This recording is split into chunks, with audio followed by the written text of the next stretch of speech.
Ancient mariners crossed oceans without maps, without motors. Their voyages are more than stories of courage. They're like encrypted blueprints of a forgotten genius. And by the end of this, you'll see these explorers differently. You'll see them as master engineers whose hidden innovations still shape our world. We're going to uncover how a ship's hull was a mathematical equation, an equation for survival, and why the choice of a single timber was a life or death calculation. We'll go from the vast Pacific to the frozen North Atlantic, decoding the technological secrets, the secrets etched into every voyage. So what hidden wisdom have we lost? What did these ancient masters of the sea know that we don't? To build something that could cross an ocean, you had to think like the ocean itself. The first tool wasn't a compass.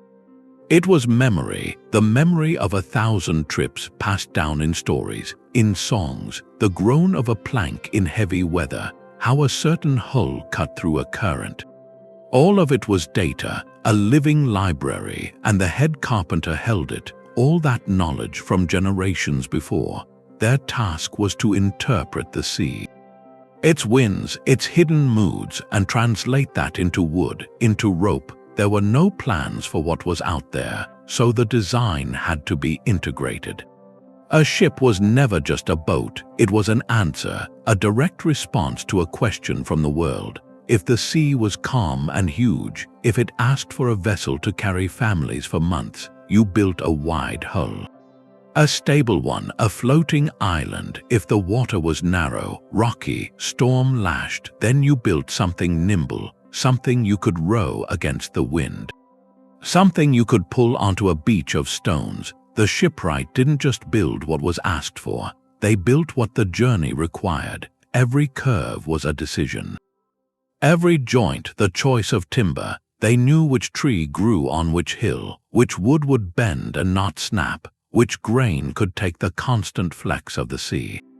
This was engineering by feel, by tradition, by a conversation with nature, material and purpose and environment, all one thing, inseparable. So when you see the bones of an old ship, you're not looking at a relic. You're reading the first page of a journey. The shape of the hull is a preserved intention. It's a frozen answer to a question we're only now starting to ask. In the open Pacific, the question was survival. How do you carry everything across thousands of miles of water? The Polynesian answer was the double-hulled canoe, the Wa Kolua. It was a single solution to many problems. The twin hulls gave stability, a wide platform against the swells, but the real clue is in the subtlety. Historical accounts, the oral chants, they say the hulls were often asymmetrical. One hull was slightly larger. Modern sailors, engineers working with replicas like the Hokulea, they think it was a hydrodynamic trick, like a kayak paddle. One blade pulls, the other recovers. The larger hull created more drag, a natural pivot point that balanced the wind and wave, kept it from spinning, from digging a hull in too deep. A passive system built into the wood. This design chose capacity and safety over speed. The platform between could carry an entire ecosystem: food, plants, animals, water, knowledge. The Wa Kolua wasn't just transport. It was a sealed ark built for a one-way journey. Its success is written across the Pacific, on every island from Hawaii to New Zealand to Rapa Nui. That spread is the proof. The hull form was the first engineering clue, a shape that held a future in its curves.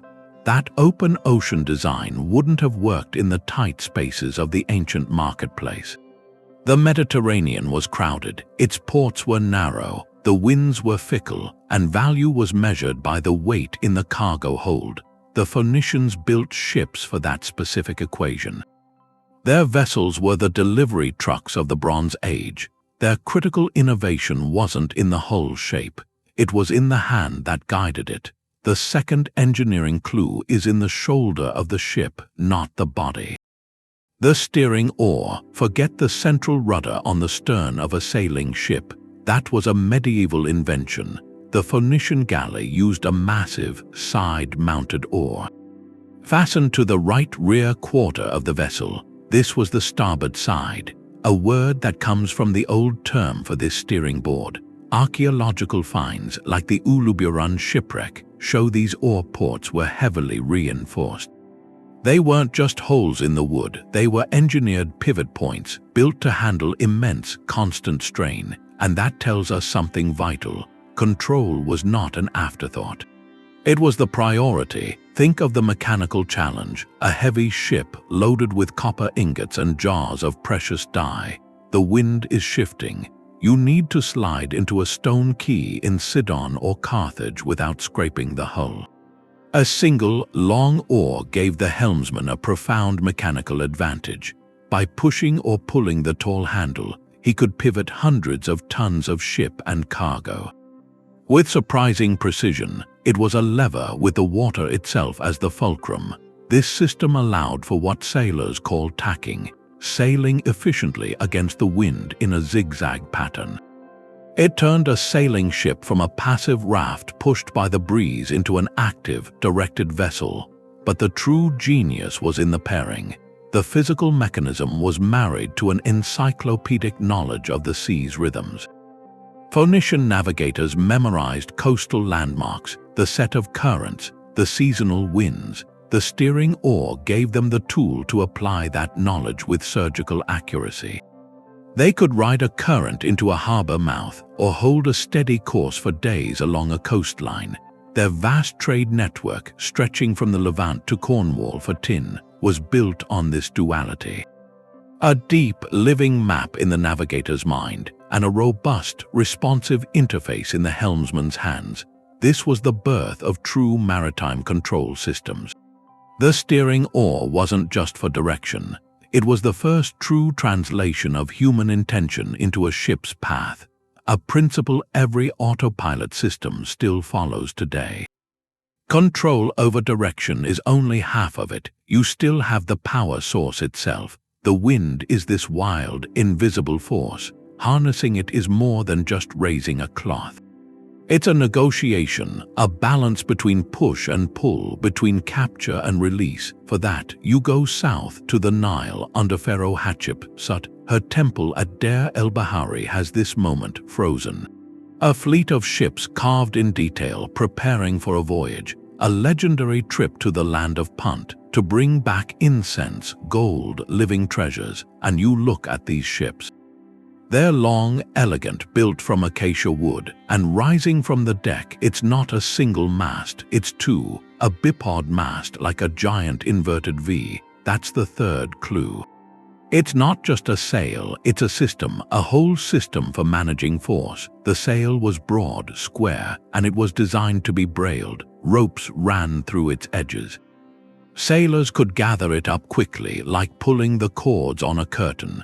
Reduce its area in an instant. That was critical on the Nile, where winds could funnel between cliffs. Or in the Red Sea, with its sudden squalls, it was a manual throttle, a throttle for wind power. But then, the two-legged mast, acacia wood hulls were flexible. They could twist and bend with the waves. That flexibility kept them from snapping. But a single, heavy mast planted in the center of a hull like that created a point of stress. A terrible point. As waves lifted the bow and stern, the center would sag. That's hogging. The weight of the mast and sail would make it worse, strain the ship's back.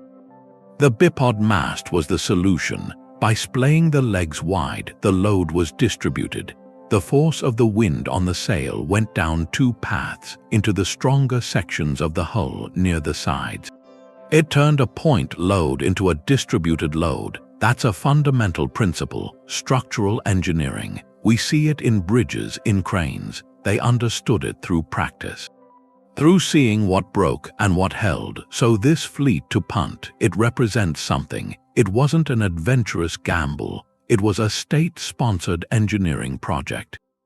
The sail technology shows an empirical grasp of aerodynamics, how to adjust a wing to the wind's mood. The mast shows an understanding of structural integrity. How to keep a vessel whole under strain. Together, they created a platform reliable enough for a months-long expedition, a round trip carrying the kingdom's prestige. They built predictability into the rigging, made the chaotic wind a manageable partner, mastering the wind and structure that was for the long term, for trade, for the state.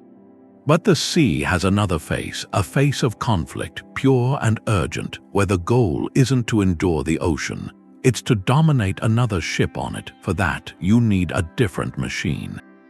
Built not for cargo but for collision, you hear the roar, not of wind, of wood and water and human effort, a sound that would strike terror from the shore. The sound of an Athenian trireme accelerating to ramming speed, the ultimate naval weapon of its age, a predator, and its engineering secret wasn't just the 3 banks of oars. That was the visible machinery. The true hidden clue is in what you can't see at first glance. It's in the very stuff it was made from. This was a ship built for one brutal purpose: to be faster, nimbler, harder hitting than anything else on the water. Every design choice served that single, violent function. To achieve it, the builders made a profound trade-off. They chose speed over longevity, agility over endurance. They built the hull primarily from softwoods, fir and pine, woods that are light, easy to work. That was a critical decision. A heavier ship, even with the same rowers, would have been slower, more inertia, harder to turn. In a naval battle that was a deadly game of chicken, turning radius and acceleration were everything. But softwoods aren't as strong as hardwoods like oak. They can splinter, they rot faster. So how do you build a warship from light, fragile materials and expect it to survive a ramming impact? The answer is a pre-industrial form of composite engineering. They used softwoods for the majority of the planking, the skin of the ship. But for the critical, load-bearing members, the parts taking the most stress, they used something tougher. Oak, the keel, the internal framing, the massive timber that formed the ram itself. These were dense, resilient oak, a strategic layering of materials. Lightweight fir for the body, tough oak for the skeleton and the fist. Then they assembled it all with a technique that seems simple but is deceptively sophisticated. The mortise and tenon joint, they'd cut a rectangular slot, a mortise, into the edge of one plank, shape a matching tongue, a tenon, on the next plank. Fit them together, drill a hole through the joint, and hammer in a wooden peg to lock it. Finally, seal everything with hot pitch, making it watertight. This shell-first construction created a hull that was a single, unified structure. The stress from a wave or from the sudden deceleration of a ramming strike wasn't borne by a few heavy frames. It was distributed across the entire interconnected shell of the ship. The hull could flex and twist with the sea's motion, absorbing energy rather than resisting it until it snapped. Both flexible and strong, a perfect paradox for a warship, this entire material strategy reveals a cold, calculated logic. They knew this ship would have a short, intense life. It wasn't meant to sail for decades like a Phoenician trader. It was a consumable weapon system. The choice of light softwoods, reinforced with strategic hardwood and locked together with pegged joints, was a perfect match for its mission. Speed and lethal agility were the only currencies that mattered. When we look at the Trireme, we're not just looking at an ancient warship. We're looking at a lesson in applied physics and material science. A lesson written in pine, fir, and oak. It shows us ancient engineers didn't just build things to last, they built things to win. And to do that, they understood the properties of their world at a level we are only now fully appreciating. When the cargo itself is the mission, when you're not raiding or exploring but sustaining an empire, that was the Roman grain ship, the Corbiter, a heavy lifter.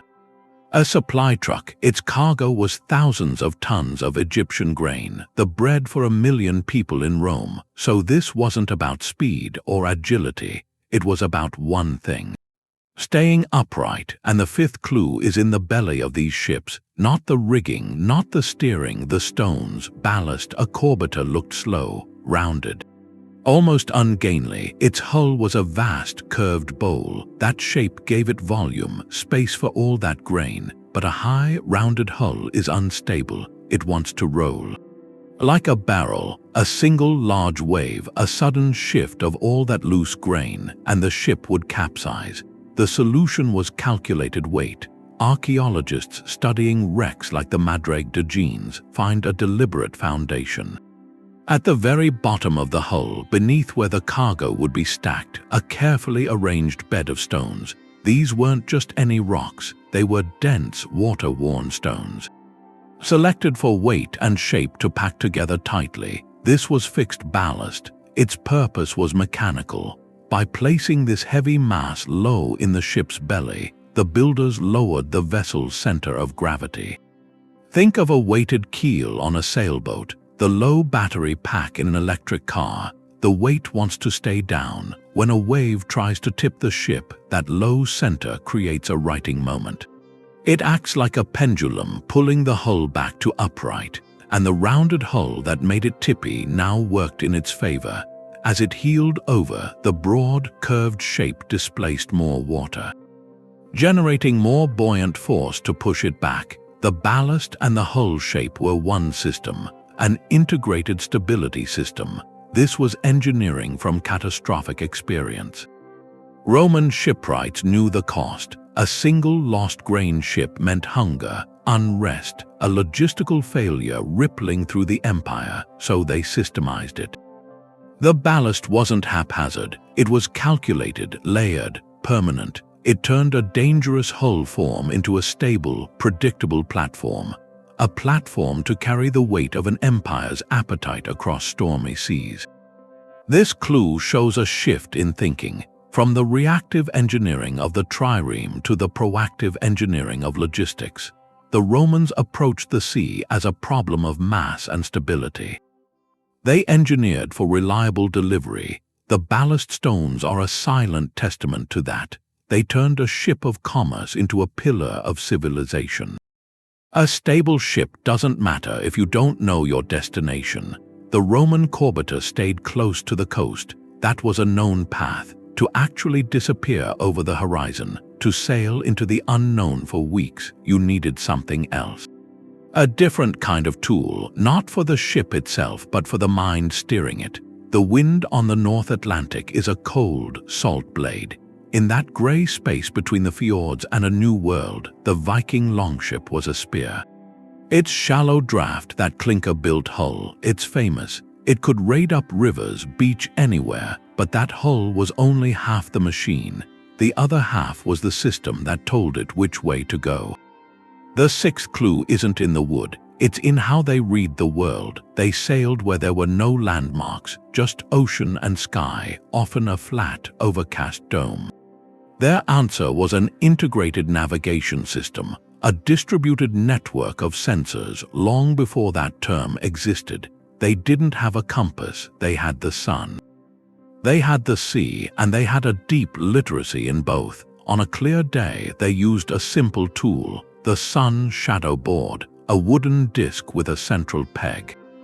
By marking where the peg's shadow fell at noon each day, a navigator could track the sun's height. That told them their latitude, their north-south position. They were sailing a line of constant sun height, latitude sailing. Get to the right latitude, then turn east or west and follow it until land appeared. It was a celestial highway marked in shadow, but the sun was often hidden. For those days, the sagas mention something almost magical, the sunstone. A crystal like Iceland's spar that can polarize light. Even through cloud, it could show the sun's position as a faint, hazy patch. Whether it was real or myth, the idea shows their mindset.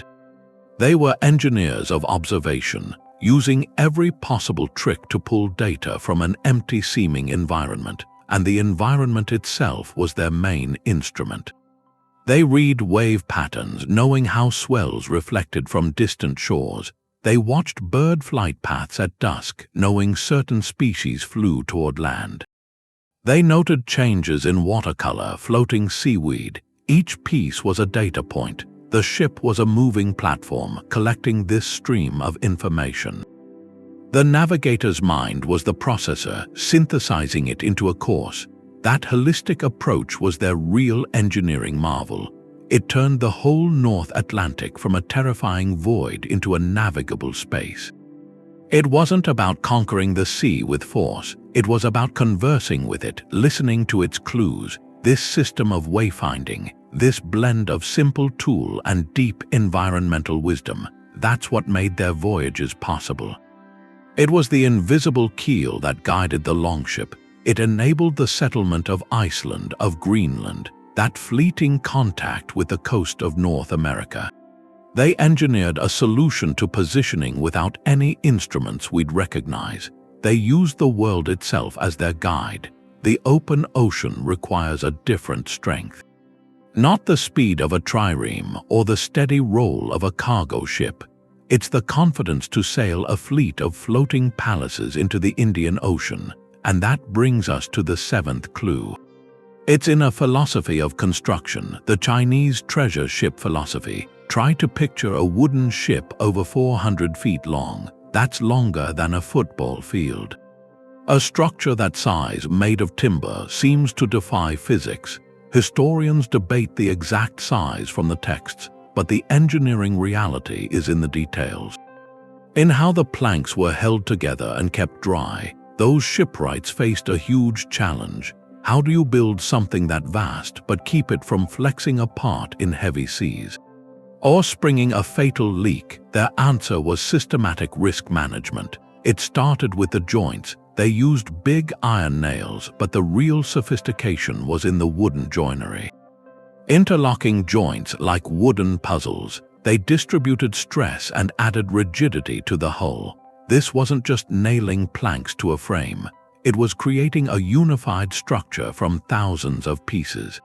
Then the seal, between each plank and inside the hull itself, they used a caulking of lime and tung oil, a flexible, durable, waterproof seal. But the real genius was what they did with this sealed structure. They built walls inside, transverse bulkheads dividing the ship into separate compartments. Think about that. If the hull was punctured, only one compartment would flood.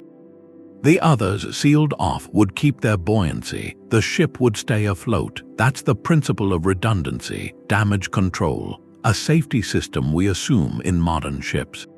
But in the 15th century, it was revolutionary. European ships then were hollow shells. A single breach could mean losing everything. We see this philosophy in smaller, recovered junks. The techniques are consistent: the rigid joinery, the resilient caulking, the compartmentalized hull. It was a scalable system, a set of principles that allowed for the theoretical construction of those legendary ships. Engineering for certainty in an uncertain environment. It said, we won't just brave the ocean, we'll structure our vessel to anticipate its worst and survive. Zheng He's voyages were demonstrations of soft power, of cultural exchange, but they were powered by this hard, practical engineering, a philosophy of resilience.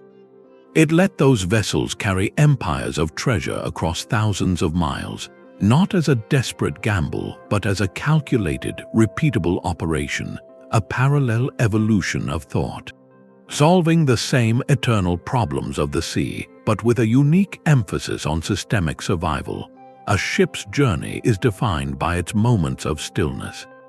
When the wind howls and the current pulls at the hull, the only thing between safety and disaster is a single point of contact with the world below, the anchor.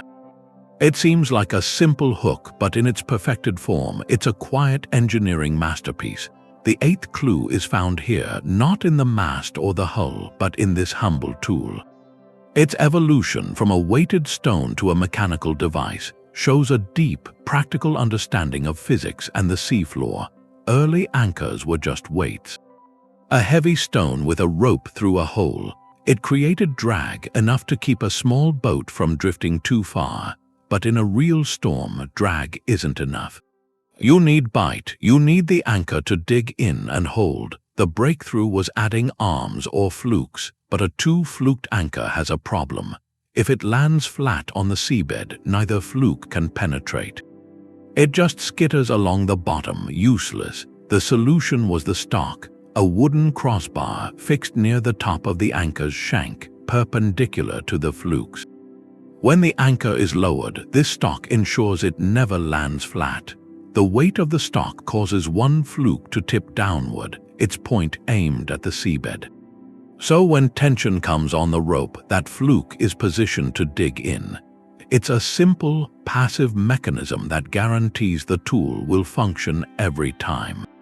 Applied mechanical principle in its purest form, it turns a random drop into a reliable set. Archaeological finds, like the anchors from the Trireme shipwreck, show the material science behind them. The shank and flukes were forged from iron, strong enough to withstand the strain of holding a merchant ship, but the stock was made of wood, often oak. This wasn't just about using what was available. Wood provided buoyancy. A heavy iron stock would have made the anchor unbalanced, difficult to handle. The wooden stock kept the overall weight manageable while ensuring the tipping function worked. A composite material choice, each part selected for its specific property. This evolution reflects a shift in thinking. It shows an understanding of seabed mechanics, how different bottoms like sand or mud require different angles of penetration. The anchor became a subsystem, a piece of safety engineering that enabled new maritime behaviors. With a reliable anchor, a ship could wait out a storm in a sheltered cove, even without a proper harbor. It could conduct offshore operations like fishing without fear of drifting onto rocks. It turned a tool for temporary pause into the cornerstone of strategic patience. The anchor didn't just stop a ship, it created the possibility of safe, calculated waiting in a hostile environment. That anchor held the ship, but only until the order came to move. And when it did, the machine had to wake up with a single purpose. The Trireme's oar system was its heart, a heart that pumped kinetic force. The clue isn't just 3 banks of oars. It's the 3-dimensional puzzle of human bodies and wooden levers. That's what made it work. This was power delivery, engineered at the intersection of anatomy, physics, psychology. Picture the narrow hull, no room for 170 men to sit side by side. The solution was vertical stacking, a staggered geometry. The lowest rowers, the Thalamians, pulled the shortest oars. Through ports just above the waterline, above them sat the Zygians, their oars a bit longer, and at the top the Thranites with the longest oars, pivoting from an outrigger. This arrangement wasn't just about fitting people in. It was about creating a clean, layered arc of motion. Each oar entered the water at a slightly different point. A different angle. This prevented a tangle of 170 wooden shafts on every stroke. It was a spatial algorithm, worked out in wood and flesh. But fitting them was only the start. The real engineering was the transmission. Each oar was a lever. The toll pin was the fulcrum. The rower's hands on the inboard loom provided the force. The outboard blade in the water was the load. The different oar lengths created different mechanical advantages. A Thranite's longer oar meant his stroke moved the blade through more water. With slightly less force, a Thalamian's shorter oar required more muscle for a quicker, sharper pull. The system balanced these differences across the crew. It was a living gearbox, and it all had to fire in unison. That was the job of the Kelusts, the boatswain. His rhythmic chant, the beat of a mallet, was the clock signal. He didn't just set the pace, he modulated it for cruising speed, a steady, sustainable rhythm. For the final approach to ramming speed, a frenzied, sprinting cadence. That could push the hull to over 9 knots in a burst. His chant synchronized the neural impulses of 170 individuals into one collective muscular contraction. It turned a crowd of men into a single piston. This coordination transformed human power from a steady push into a sudden, explosive output. The goal was acceleration, not endurance. To close the final distance before the enemy could turn, the oar system was human-centered engineering. It accepted the limitations of the human body. Its need for space, its susceptibility to fatigue, and orchestrated those limitations into an overwhelming strength. The Trireme wasn't powered by slaves in chains, as the myth often suggests, but by free citizens and hired oarsmen, a coordinated workforce. Their synchronized effort was a civic achievement, a mechanical one. The vessel was a physical manifestation of the polis itself, individual components, each with a defined role, acting in concert for a common purpose. The engineering clue is in that harmony. It shows a society that could visualize complex systems and then breathe life into them, one synchronized stroke at a time. Even the most balanced ship can still fail. Its strength depends on the weakest part. There's a wreck in the Mediterranean off the coast of Turkey, the Ulu Buran. A Bronze Age merchant ship carrying the wealth of empires. It sank, but the way its cargo settled on the seabed tells a story. It's a chaotic library. A time capsule from around 1300 BCE, and in that chaos there's a clear order, a final clue, the clue of calculated stowage, the ancient science of load management. When they mapped the wreck, they didn't just find treasure, they found a three-dimensional puzzle, a snapshot of a ship's final moments. Every item shows preparation. The heaviest items were 10 tons of copper ingots, shaped like ox hides for carrying. These weren't just thrown in, they were placed centrally along the keel line as low as possible. That was a dual-purpose strategy. The copper was valuable cargo, but its placement had an engineering function. It acted as fixed ballast, lowering the ship's center of gravity, providing that pendulum-like stability. The Bronze Age sailors understood this. Weight low and centered makes a ship steady. Then came the layering. Above and around the heavy ingots, they packed delicate things. Cobalt blue glass from Mesopotamia, Cypriot pottery, ivory tusks. These fragile items couldn't bear shifting weight, so they used dunnage, brushwood, reeds, loose vegetation. They packed this organic material around the delicate goods, a flexible, shock-absorbent matrix, ancient packing foam. It prevented direct contact, minimized abrasion, dampened the constant vibrations of a voyage. The whole cargo hold was a composed structure, a stratified system, each material chosen for its properties. Heavy and dense at the bottom for stability, light and fragile in the middle, cushioned. Everyday supplies filled the remaining spaces, locking everything into a tight, immovable mass. That was the goal, to turn 1,000 items into a single, solid load, one that moved with the hull. This stowage pattern is a silent testament. It shows an understanding of a ship's center of gravity long before the term existed. A grasp of inertia, how mass resists movement, how shifting mass creates force. They knew a loose ingot in a storm could punch through the hull. Their method was a defense against chaos. Engineered for the long passage from Cyprus to the Aegean, a journey of weeks or months, the Uluburan ship ultimately failed. A storm, a leak, we may never know. But its cargo's arrangement survived. It speaks louder than success. These mariners weren't gamblers hoping for calm seas. They were logisticians preparing for the worst. A mindset of systemic risk mitigation. Every item had its place in a grand physical equation, an equation for survival. The wreck isn't a tomb of lost hopes. It's a preserved lesson in applied physics, written in copper, glass, and brushwood. The hull of a ship is a living surface. It's a frontier, a barrier between the dry world we make and the wet, teeming world of the sea.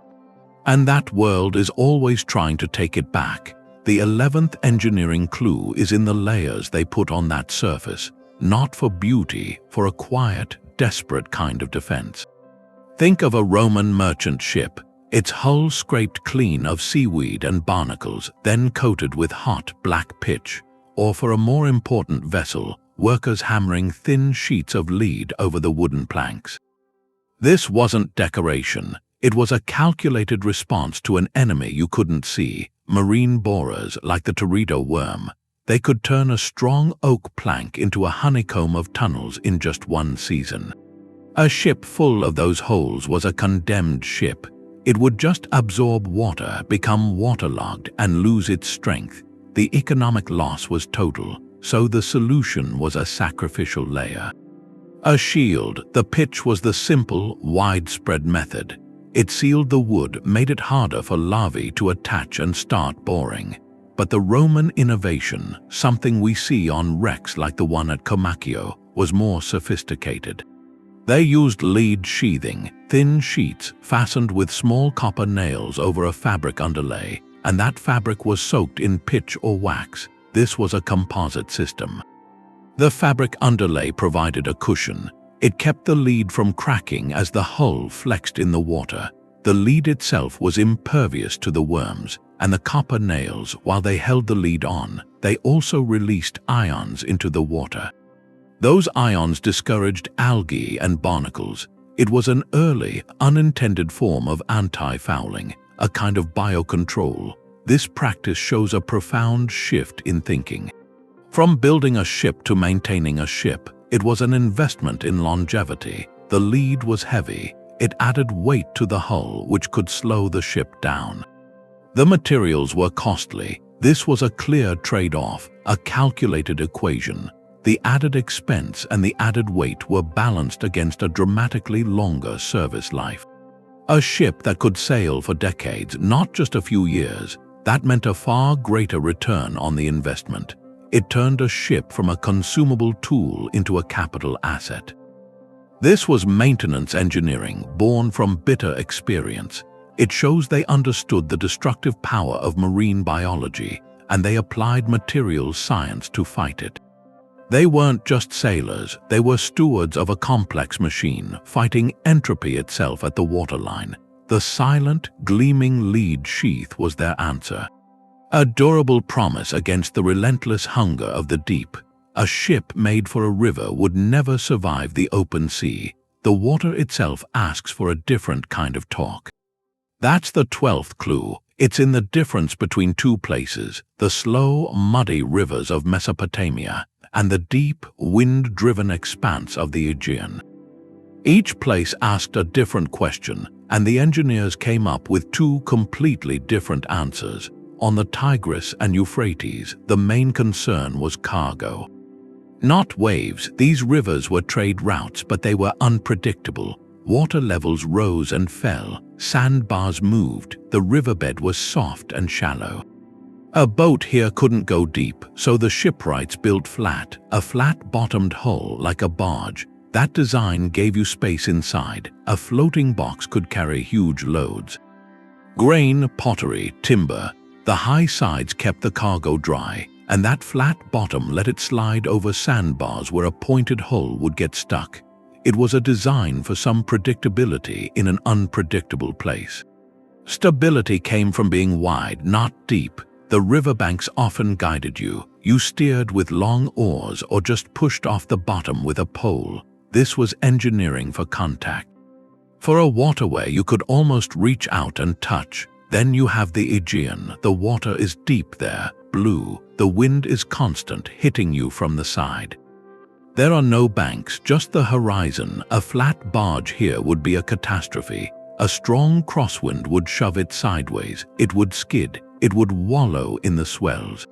You couldn't hold a course. The sea demanded a grip. The answer was the keel, not just a backbone, a deep, fin-like part of the hull going down into the water. That's the real adaptation. The keel works like a hydrofoil. When the wind pushes the ship sideways, the keel is down in denser water. It creates resistance. It bites. That lateral resistance turns the wind's sideways push into forward motion. It also gives you directional stability, like the fin on an arrow.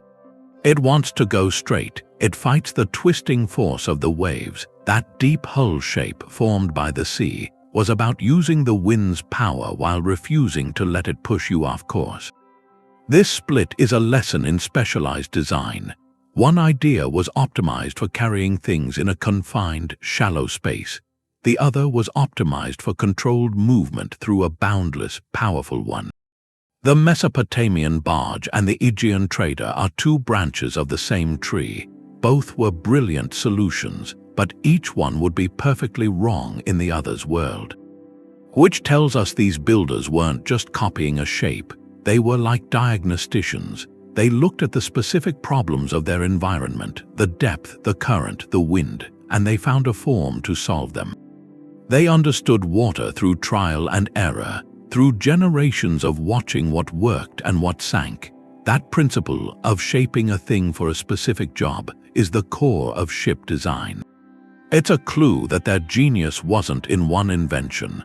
It was in a way of thinking, a conversation with water, listening closely and answering in wood. The 13th clue is the scheduled use of wind as an engine. The Indian Ocean has this seasonal rhythm. For half the year, the wind comes from the northeast.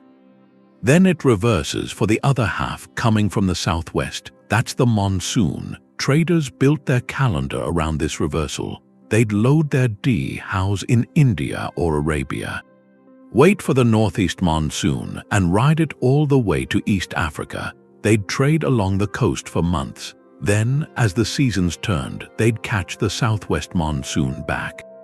A guaranteed tailwind home. It was navigation by appointment. The wind was a transit system, a railway with timetables in the sky. But to use it, your ship had to be built for it. You often had to sail against the wind, to leave harbor, to navigate channels. That's where the rigging matters, the lateen sail, a tall, triangular sail on a long yard. It looks like a bird's wing, and that's its function. A square sail mostly catches wind from behind. A lateen sail can be angled. It generates lift like an airplane wing. This lets a house sail closer to the wind's direction to make progress into the wind. That capability changed the monsoon, turned it from a one-way trip into a round-trip system. The vessel and the route were co-engineered. The sail plan was designed for the patterns of that specific ocean. It's a systems-level approach. The ship was a component in a larger environmental machine. There's a parallel in the Pacific. The Polynesians didn't just use the trade winds, they understood their nuances. The steady easterlies were a highway. But their masterstroke was identifying the seasonal westerlies, the winds that blow from the west at certain times. They'd launch their canoes on an easterly, sailing west to settle islands. Then to return home to share knowledge, they'd wait for the shift. They'd catch the westerlies back east. That required a long-term understanding of atmospheric cycles. It meant seeing the ocean as a networked space connected by rivers of air. This integration of meteorology and design is the clue. It's a holistic form of engineering. These cultures didn't see the environment as obstacles to overcome with force. They saw it as a set of partners: the wind, the current, the stars, the birds. All parts of a navigable system. The ship was the interface, built to converse with that system, to ask questions of the wind and sea, and to understand the answers. Their greatest innovation wasn't wood or rope. It was a way of thinking, a collaboration with the planet's own rhythms. They engineered their journeys within the world's existing operating system. A ship's skeleton, it speaks loudest at the joints, where the mast meets the deck, where the keel curves up into the bow, where the steering oar bites into the hull. Forces gather there, they concentrate, and the 14th clue is written there in the deliberate thickening of the wood, a localized thickening. It shows a deep, intuitive understanding of stress. The kind that doesn't come from a textbook. It comes from hearing a timber groan in a storm, or from finding the fatal crack in a vessel that didn't come back. Take the Viking longship. Its form is sleek. It seems almost fragile, but you look at its backbone. The keel was a single, massive oak timber, selected for its natural curve. That curve wasn't just for looks, it was grown strength. The shipwright would shape that living curve into the heart of the ship. so the grain of the wood followed the line of greatest stress. From bow to stern, then, to lock the hull to this backbone, they used grown knees. These weren't planks cut from a straight tree, they came from the natural crook. Where a large branch met the trunk, that organic curve gave the wood fibers an uninterrupted path around the joint. When waves tried to twist the hull, this knee transferred the force along the grain. Not across it, it was a biological solution to a mechanical problem. They were using the tree's own evolved strength, placing it precisely where the ship needed to resist being pulled apart. In the Mediterranean, but still demanding, the approach was more architectural. Shipwrights added internal framing, ribs and floors to give the hull shape and stiffness. But they paid special attention to the waterline. That's the zone of constant punishment, where waves slam, where the hull flexes with every passing swell. There they added whaling. These were thick, horizontal planks, fastened along the inside of the hull, just above and below the waterline. Think of them as the ship's belt. Their job was to prevent the hull from panting, from breathing in and out under wave pressure. That constant flexing would, over time, work the joints loose. Fatigue the wood. The whaling planks acted as a stiffener, distributing those localized stresses along a greater length of the hull. It was a preventative measure. Against the slow, inevitable wear of the sea, what you see in both cases is a form of empirical engineering. These builders couldn't calculate stress vectors, couldn't model fatigue failure with software. Instead, they had a library of lived experience. They knew which joints on grandfather's ship had been patched, which frames on a retired vessel showed deep cracks. Each reinforcement was a response to a remembered failure. A keel knee grown from a specific oak was the answer to a sister ship that had broken its back on a reef.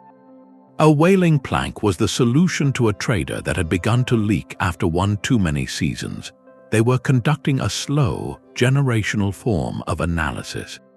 They identified the weak links through observation, and then they fortified them. The proof is in the wrecks we find. We see the extra tree nails, the doubled planking, the scarfed joints at precisely the points of highest load. These aren't random acts of overbuilding. They are the signatures of a mastered craft. They show a dialogue with failure, where every reinforcement is a hard-won lesson from the sea, carved permanently into the structure. The true spine of a ship is usually hidden under the water. It starts with something simple, a log hollowed out into a canoe. That shape is defined by the tree. It's rounded. There's no real edge underneath. You can paddle it, pole it along a calm river, but put it in open water with a sail, the wind straining against it. That rounded hull has a weakness, a critical one. It doesn't have a backbone. The forces from the mast, the weight of the cargo, the way waves lift the bow and the stern, all of that wants to bend the hull, to arch it upward in the middle. That's hogging, the arching of a ship's back. It's a fatal stress if it isn't stopped. The earliest solution wasn't a new part. It was a new way of thinking about an old part.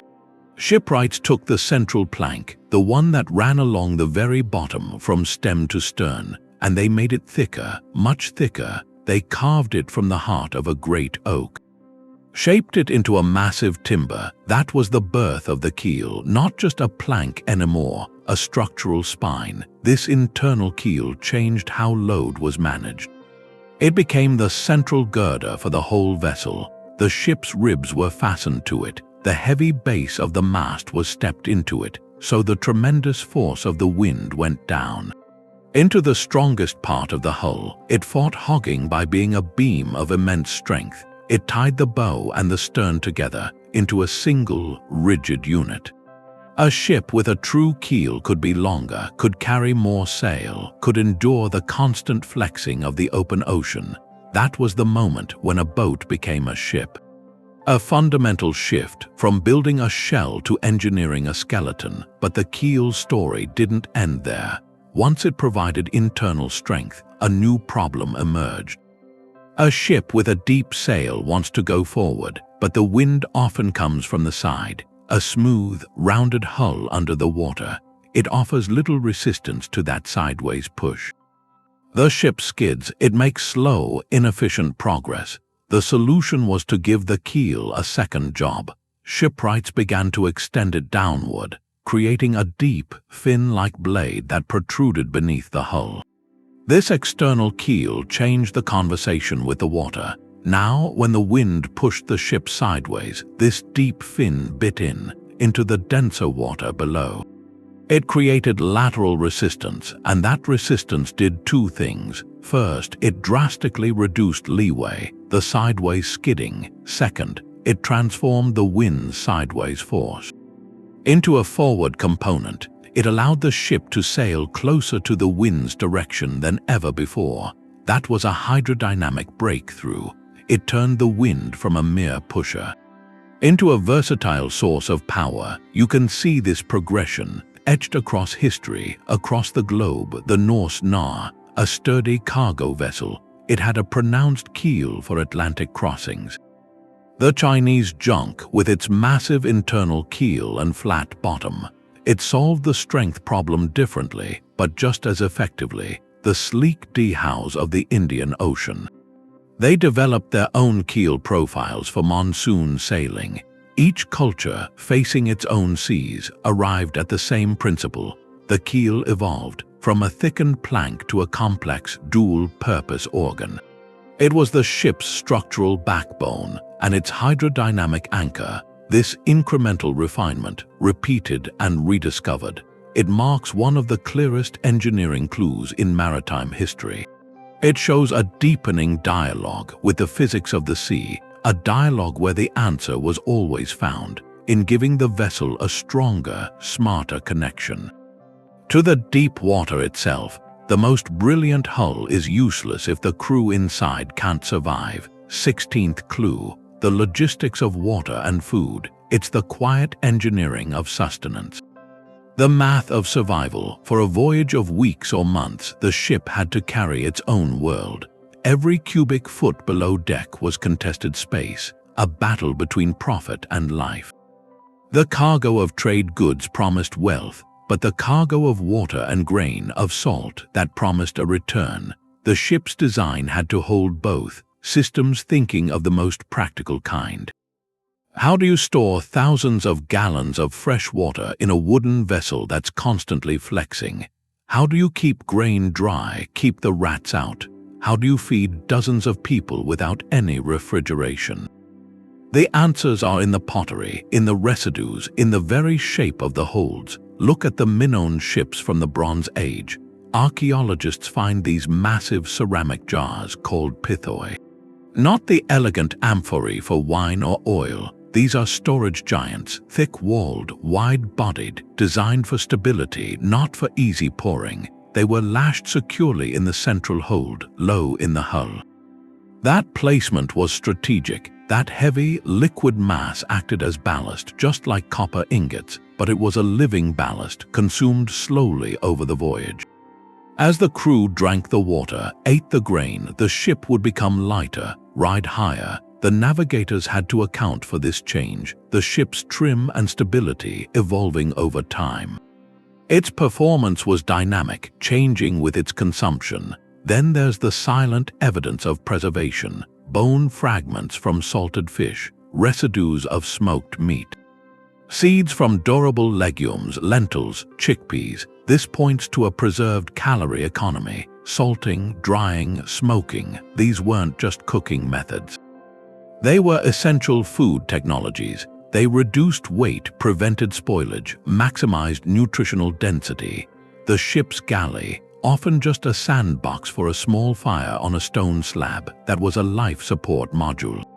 A place to rehydrate hardtack, to cook a thin gruel from the last of the grain. The diet was monotonous by design. It was fuel, not feast, engineered for shelf life. The allocation of space tells the final part. A merchant ship's hold wasn't one open cavern. It was a carefully partitioned volume. The bulkheads we saw in Chinese ships for safety, they also served for organization. A section for water jars, a separate, sealed compartment for dry grain, may be lined with cloth or leather to keep out moisture. Another area for trade goods, often packed around the provisions as dunnage. The captain made a brutal calculation at the outset. How much water per man per day? How many days to the next known landfall or the next rain squall? Add a safety margin, maybe 50%. That number dictated the size of the water jars, and that number, in turn, stole space from potential cargo. Every voyage began with this sacrifice. Profit traded for the chance of a return. This logistical calculus reveals a profound understanding. These mariners saw their ship not just as a vehicle, but as a closed ecological system. A tiny, fragile bubble of fresh water and dry food moving through a saline desert. The success of the hull, the mast, the sail, all of it was premised on this life support system functioning. A single fouled water supply could doom a voyage faster than any storm. The presence of lime in some amphorae to keep water fresher shows they fought this battle with chemistry. The design of jars with narrow mouths to reduce evaporation shows they fought it with physics. We often marvel at the courage to sail over the horizon. But the deeper genius was in the mundane planning that made it possible. It was in knowing the greatest threat wasn't always the sea monster or the tempest. It was the silent, creeping arithmetic of thirst and hunger. To solve that, they had to engineer a portable homeland, a self-contained world in a wooden shell. And in that achievement, you see the full scope of their mastery. They built ships that could carry not just cargo, but time itself. A ship's language is in sound. The 17th clue is in that sound, the groan of the hull, the slap of water against the planks, the high hum of rigging in a strong wind. For a mariner, those weren't just noise. They were a data stream, a broadcast from the vessel about its health, its stress. Different construction made different sounds. A clinker-built hull, like a Viking longship, planks overlapping like scales. When the ship flexed, those edges would rub and shift. The sound was a chorus of wooden creaks, a rhythmic, almost breathing sound. An experienced ear could listen to that rhythm. A sudden sharp crack inside it, a change from a low groan to a high squeal, that could mean a tree nail working loose or a plank straining past its limit. Sound became a diagnostic tool, pinpointing trouble before you ever saw it. Then a Mediterranean carvel-built ship, planks laid edge to edge, smooth hull. The sound of water against it was different, a softer, more consistent slap, but the feedback came through feel. The ship's motion, how it rode a swell. A vessel loaded right, weight low and centered, would rise to a wave with a long, steady lift. If cargo shifted, if the ship was trimmed too heavy in the bow or stern, that motion changed. It might pitch forward sharply or wallow. The helmsman felt it through the steering oar. The crew felt it in the deck under their feet. That kinesthetic feedback was immediate. Unambiguous, it created a feedback loop, a continuous, unconscious conversation between the crew and the wooden machine. The ship reported through sound and motion. The crew interpreted that and made adjustments, tighten a line here, shift a weight there, check a joint. It was structural health monitoring processed through human perception. The shipwrights engineered for this, maybe without saying it. They built vessels that communicated. The flexibility of a clinker hull wasn't just about strength. It was about creating a system that would talk under stress, not fail silently. Choosing a certain timber for a mast wasn't just strength to weight. It was about the specific pitch it would sing in the wind, a tone the sailmaster knew meant all was well. That sensory layer turns the ship from an object into a partner. The crew didn't just operate it, they listened to it. They felt its mood. On a night watch, endless dark, no horizon, that sound and feel were the primary instruments. More vital than any star, they told you if your world was still whole, if the engineering holding you above the abyss was intact. The creak of the hull was the ship thinking aloud. And the sailor's life depended on understanding every word. A design that works becomes a story told again and again, eventually becomes a blueprint. You see certain ship forms holding their shape for centuries across the ancient world, not from stubborn tradition because they were proven. The Mediterranean round ship, with its big hull and single square sail, served traders for nearly 1,000 years. From the Levant all the way to Rome, and the Nordic longship, that clinker-built silhouette, it defined an age of exploration and expansion. That persistence is the 18th clue. It's silent evidence of cultural transmission, of deliberate standardization. When you see a specific hull ratio, a particular way of joining planks, a sail shape, replicated over vast distances, over dozens of lifetimes, it signals something. It tells you these communities found an optimized answer, an answer to a persistent challenge. The design wasn't just a boat, it was encoded wisdom, a successful formula for interacting with a specific sea. The consistent low length-to-beam ratio of a cargo ship, that maximized storage, maximized stability on the trade routes of the inland sea, the sleek, narrow profile of the longship. That was perfected for speed, for landing on open beaches. These weren't aesthetic choices, they were engineering parameters, refined through trial and error, and then locked in. Locked into cultural memory, this standardization was a pragmatic strategy, a risk-averse strategy. For a shipwright, to deviate from a proven design was to gamble. To gamble with lives, with livelihood. The sea tests new ideas relentlessly, and its failures are absolute, so they replicated what worked. They passed down the precise angles. The proven timber selections, the trusted fastening techniques, from master to apprentice. This knowledge transfer happened in shipyards, through hands-on demonstration, through oral instruction. A young builder learned how to shape a keel, and he learned why it had always been shaped that way. The why was embedded in stories of voyages completed, of storms weathered. This process created a kind of distributed network, a kind of engineering network, a ship built in a Danish fjord and one built on the shores of Normandy would share fundamental characteristics. Because the knowledge pool was connected by trade, by migration, by shared experience, the design became a language, a shared technical vocabulary. It enabled cooperation, understanding across cultures. If you knew how to sail a round ship in the Aegean, you could likely manage one in the Adriatic. The interface was familiar, the principles were the same. This legacy of standardization reveals an ancient approach to innovation. It favored iterative refinement. Not disruptive change. Each generation might make a small improvement, a stronger joint, a slightly more efficient sail cut, but the core architecture remained. It was slow, cumulative engineering, where success was measured in reliable repetition. The ship that returned home season after season, that was the ultimate proof.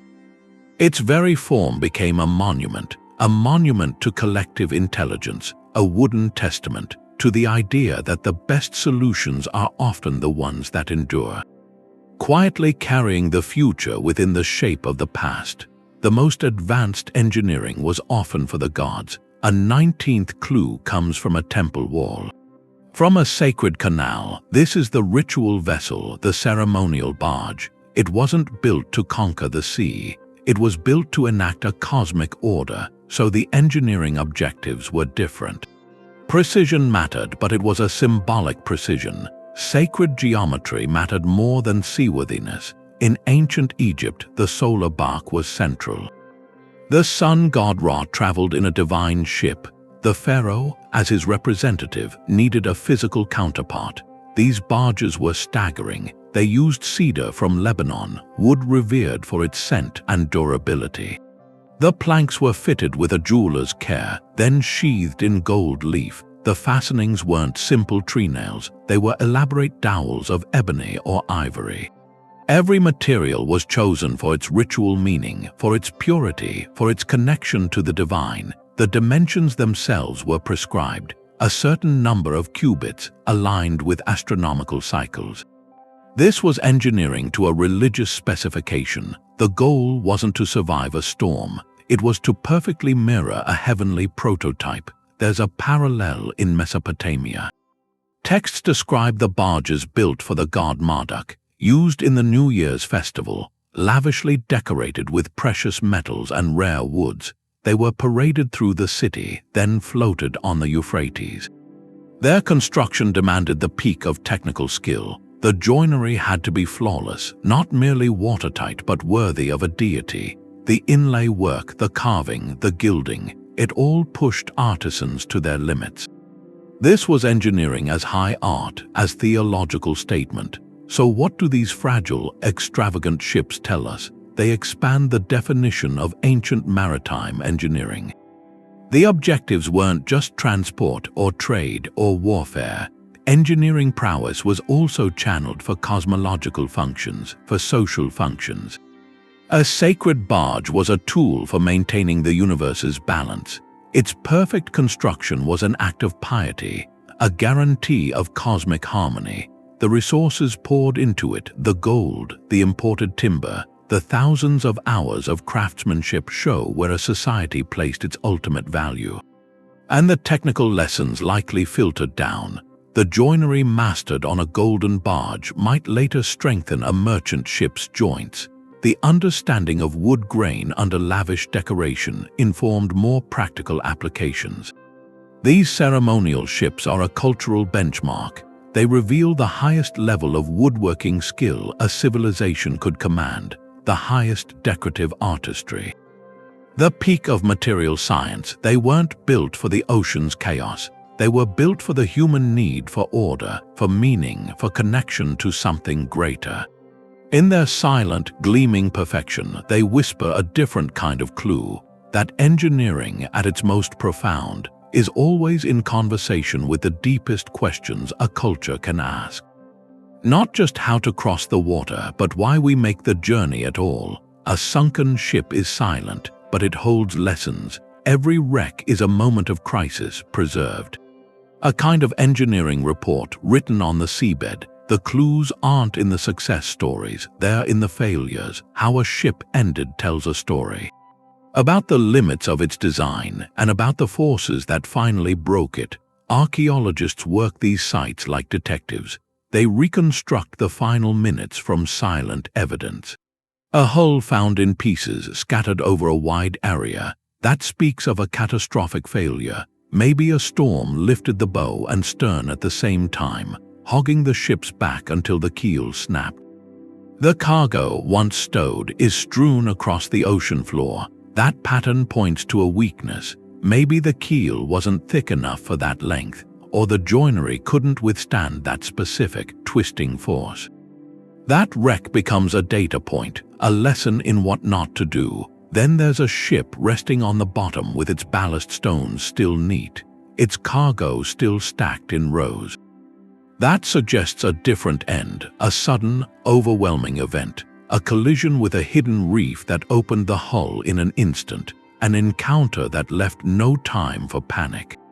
The vessel sank as a coherent unit, a time capsule of a normal moment, interrupted. That's engineering data too.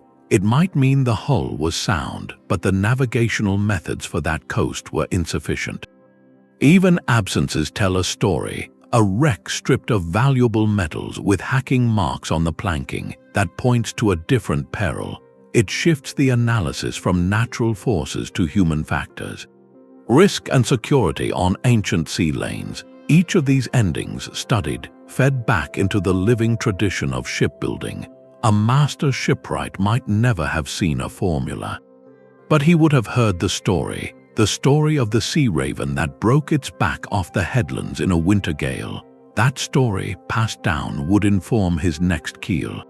He'd select an oak with a stronger grain, add an extra internal brace. He was conducting failure analysis through oral history. The archaeological record is that history made physical.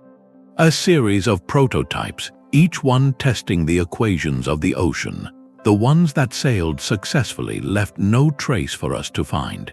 It's the ones that failed, the ones pushed past their breaking point, that provide the contrast. They show the boundary lines, they define the safe operating envelope for an entire class of vessel. So these silent sites aren't graves, they're classrooms. Each artifact's position, each fracture in the timber is part of a lecture on structural integrity, on load management, on the brutal physics of storms.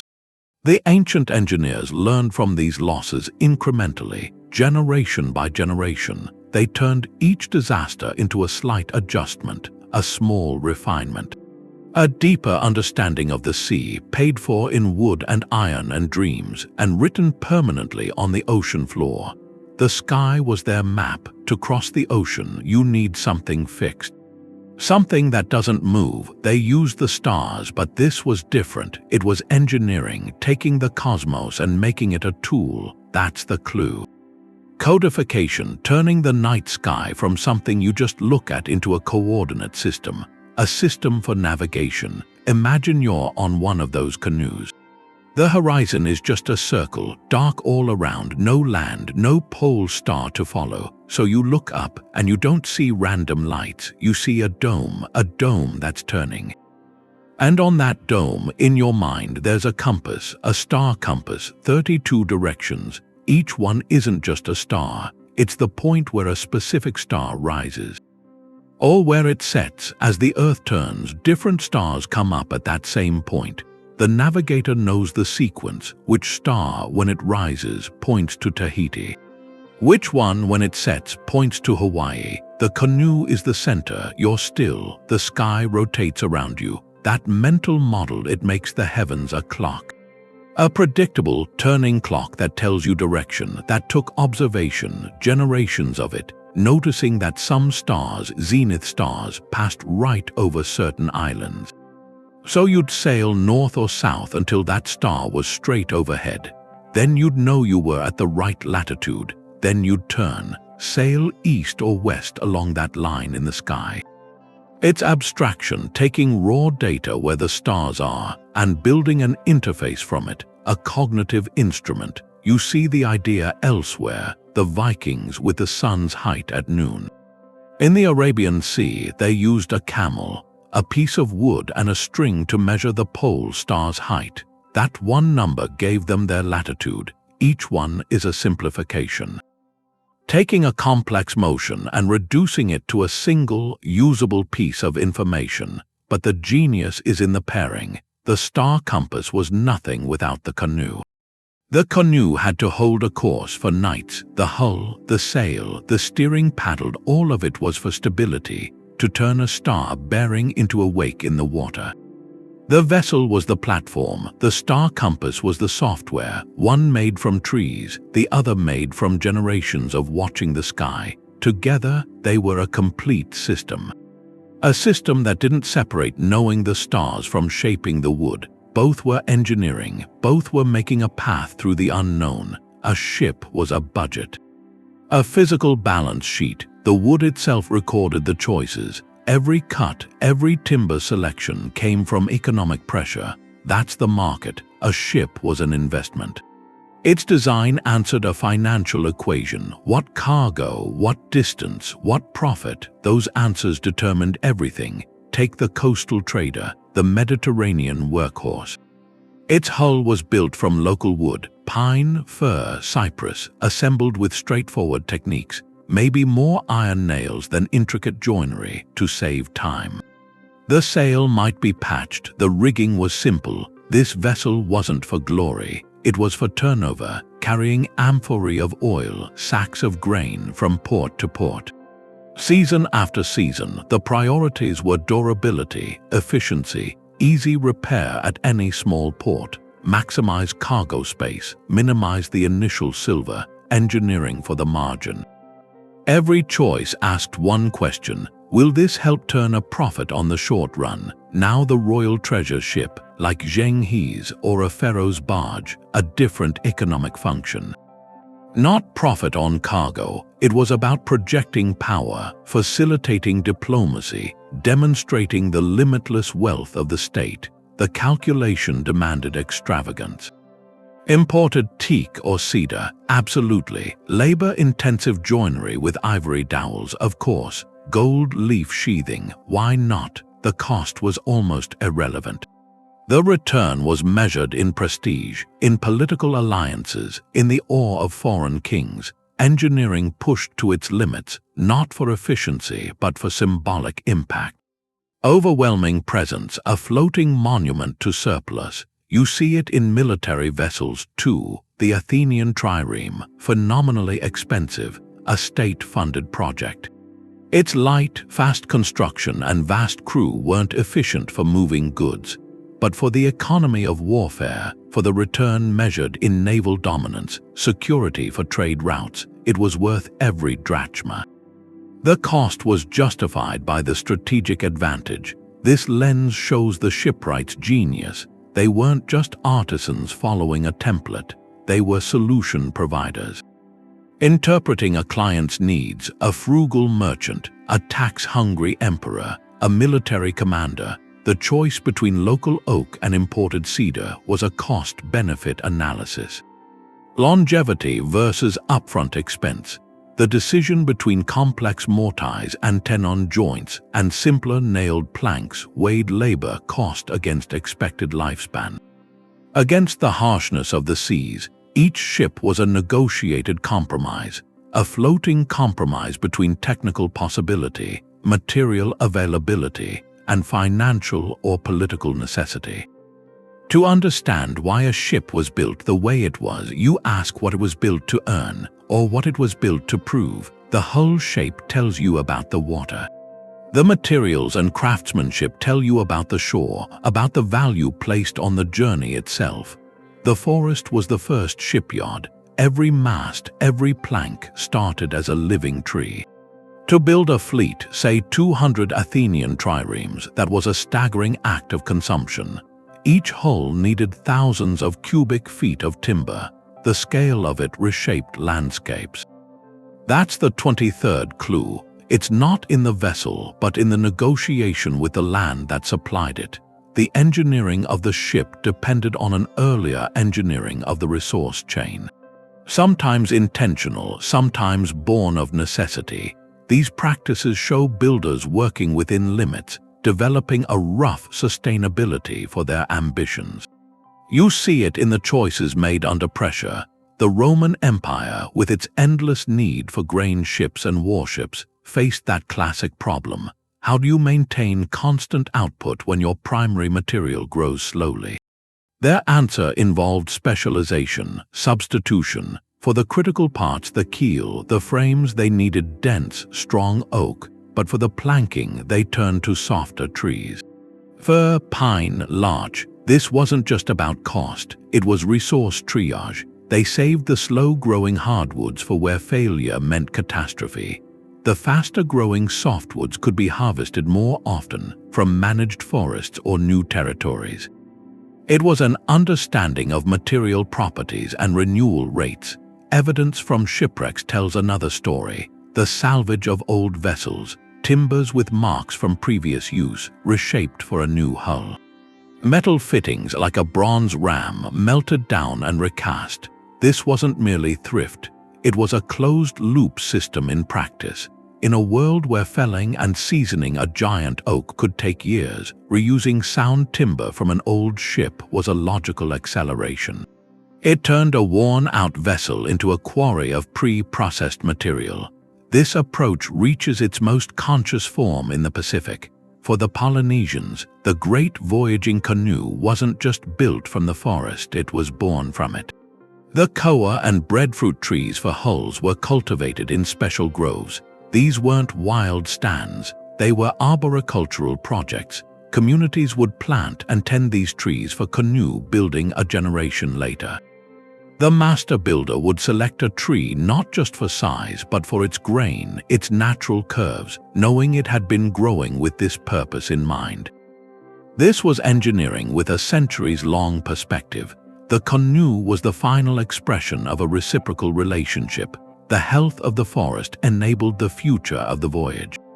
When you pull back and see the fleets of antiquity not as isolated marvels but as end products of material flows, the picture deepens.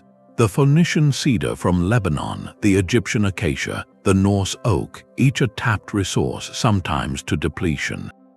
The drive for naval power could denude mountainsides. Ancient writers complained about timber shortages. This tension between ambition and resource is a profound part of the story. It shows these builders were not in a world of limitless materials. They were problem solvers within constraints. Their ingenuity extended backward from the hull to the woodland. This aspect feels strikingly modern, a precursor to our concerns about sustainable design and life cycle analysis. They confronted, in their own way, the fundamental challenge. How to keep building without consuming the very foundation of their craft.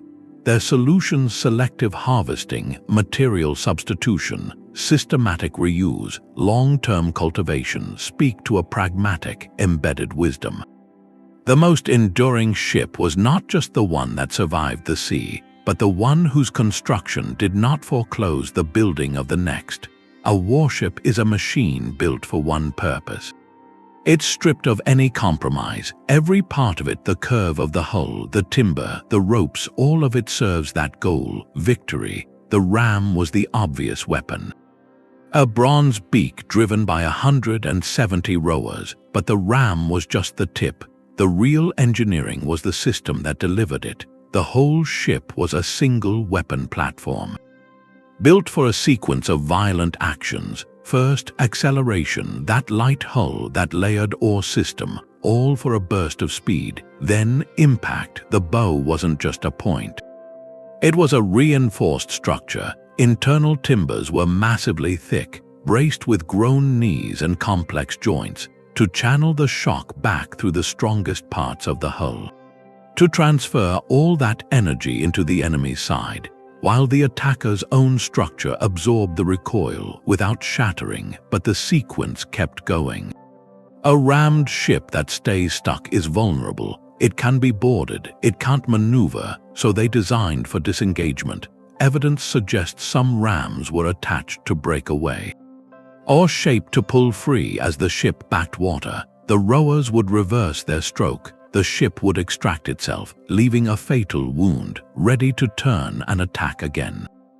That cycle: accelerate, impact, withdraw, required perfect coordination, and a hull built for both aggression and survival. The deck was another layer, a stage for close combat. Space was minimal, so every feature had a job. Raised platforms at the bow and stern gave archers a clear shot. Cleats and rails were placed for marines to brace themselves during the lunge of a ramming strike. The layout was a diagram of controlled violence, directing defenders where they were needed most. This holistic approach, from the hull's shape to the placement of a single cleat, shows a systems understanding. The ship wasn't a transport that fought, it was a weapon that floated. Maybe the clearest example of rapid military engineering comes from Rome. Early in the Punic Wars, Rome faced a crisis. Its navy was inexperienced. Its sailors were poor at the delicate art of ramming and maneuvering. Their strength was the legionary, the unbeaten soldier on land. Their Carthaginian enemies, masters of the sea, could just avoid them. The Roman solution was a piece of battlefield improvisation: the corvus, the crow.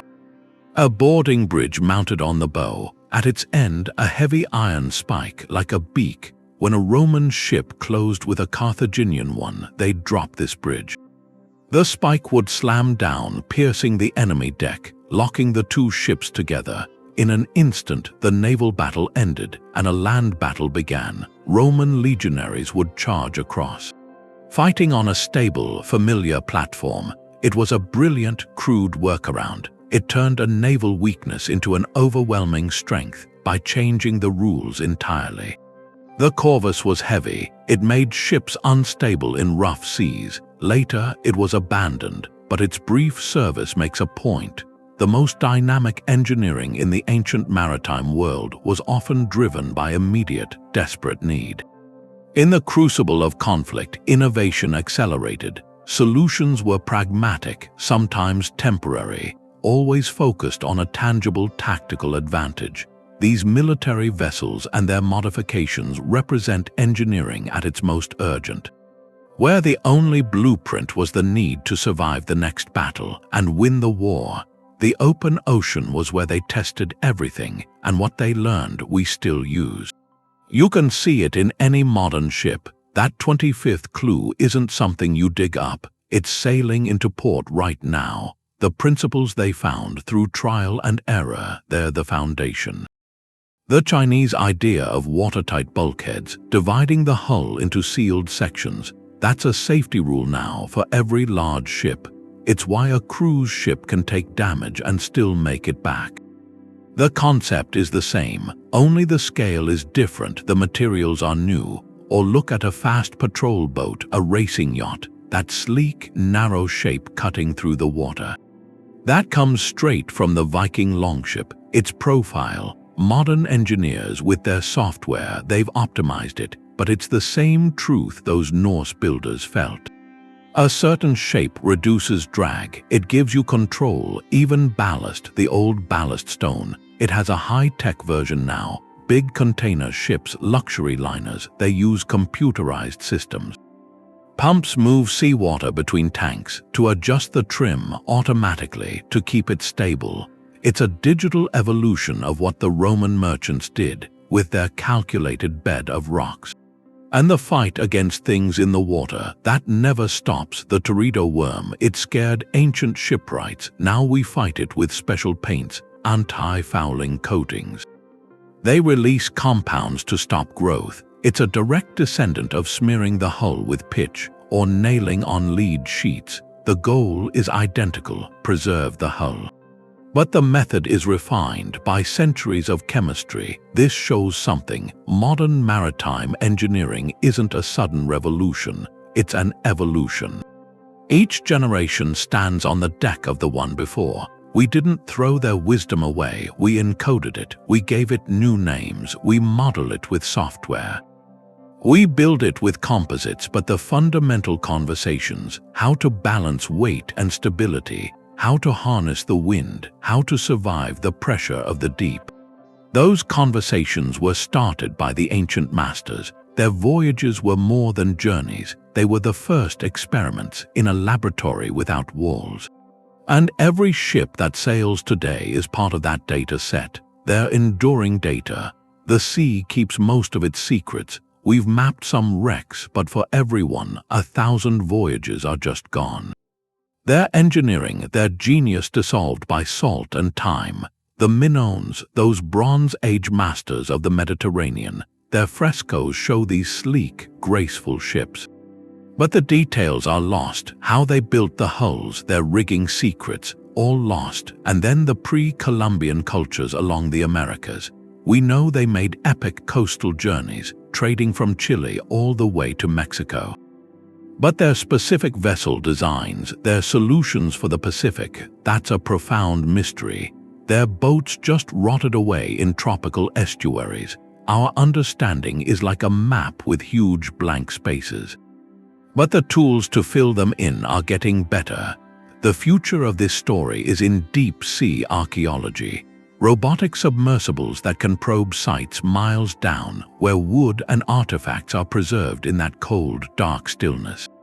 It's in the science of tree rings, dendrochronology. A single timber can tell you when the tree was cut and where it grew, tracing entire ancient trade routes for materials. Future breakthroughs might even come from the microscopic level. DNA analysis of organic caulking, moss or animal hair could show the specific biological resources a culture used to seal their world against the ocean. Every new discovery can rewrite a chapter. One shipwreck preserved in anoxic mud could show an unknown mast configuration, a revolutionary steering mechanism.